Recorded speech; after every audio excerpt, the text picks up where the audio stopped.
Hello dear friends, I welcome you in this class of IT Information Technology Basics.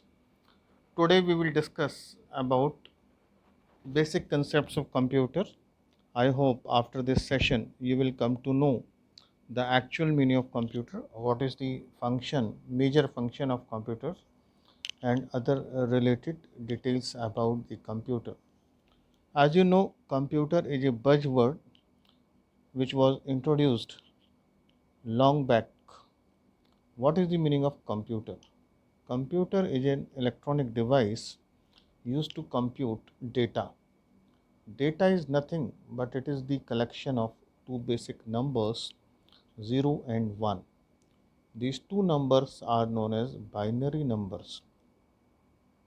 Second question, it may arise in your mind, how computer is different from calculator. Calculator is a simple device. Calculator used to calculate numericals or numbers or numerals, but computer can work on text and variety of data. At present or nowadays, computer is a complex electronic device. Although it is based on 0 and 1, that is binary number system, but computer can do many functions like quantum computing, artificial intelligence, augmented reality, and India has created name in the world by developing a supercomputer. The name of that supercomputer is Param. So let us start our session. A simple computer has many components. These components or parts of computer are input. Input means devices used to collect data from outside environment. Output after computation, how to display data, how to present data, that is the function of output. Then processing. Processing is a part of computer in which data is converted from one form to other form. Like if you want to add two numbers, like numbers are 1 plus 2, then result is processed in the processing unit and result is displayed by the output unit. A computer has some memory. Memory used to retain data, memory used to hold data, or memory used to keep data for some time.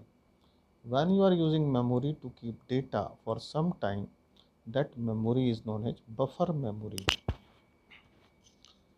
Apart from this, computer has some internal parts also. These internal parts are technical in nature. For example, DMA. DMA stands for Direct Memory Access. The function of DMA is used to manage. DMA is supposed to manage many memory chips.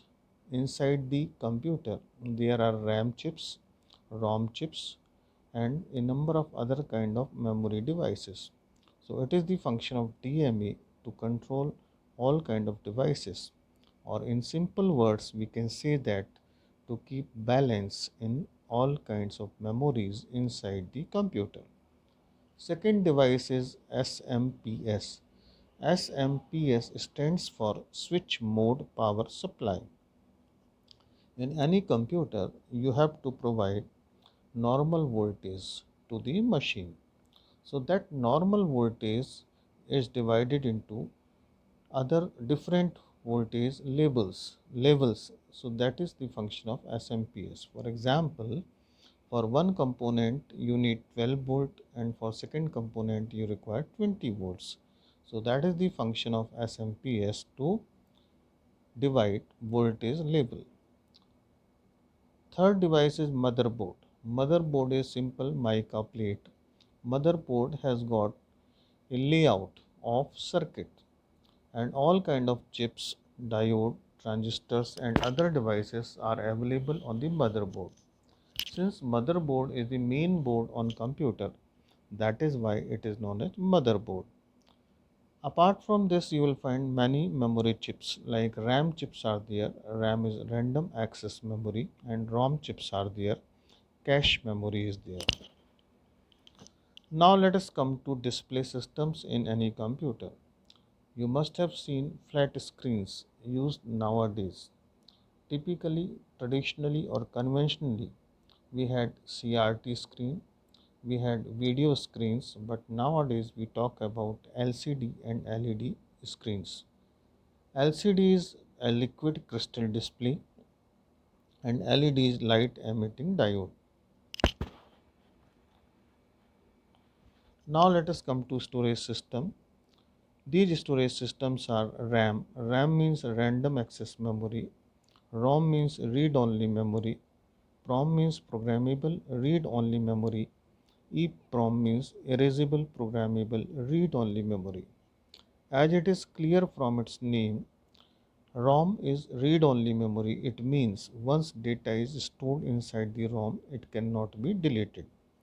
RAM is random access memory, but its functional meaning is it is a kind of read write memory. It means some data is stored inside the RAM can be deleted or erased. Other kind of memory is electrically erasable programmable read only memory, that is known as EEPROM. Now let's talk about printer. Printers can be divided into three categories. First category is inkjet printer. In inkjet printer, a jet is used to spread ink on the paper. That is why it is known as inkjet printer. Cost wise, inkjet printer is cheaper than laser printer. Laser printer is a good quality printer, but its cost of printing is more than inkjet print. More than its cost of quality is more in comparison to DMP dot matrix printer. Dot matrix printer is not much used nowadays. It is a simple printer, and in this printer, points or dots are used to come out with various patterns of text or symbols. One more device which you must have seen in your computer center, that is UPS, uninterrupted power supply. UPS can guarantee or regulate the voltage level passed to the computer system. In case of power failure, it can add current from its own side. It means that UPS has dual function to regulate voltage level as well as to work as a power supply. Now there are COM ports in any computer or laptop. COM ports are communication ports or access points. If there are more COM ports in a computer system, it means that more devices can be connected with that particular system. Computer has many applications in present world, or we can say that life without computer is almost impossible. Few applications are quantum computing in tourism and in banking sector.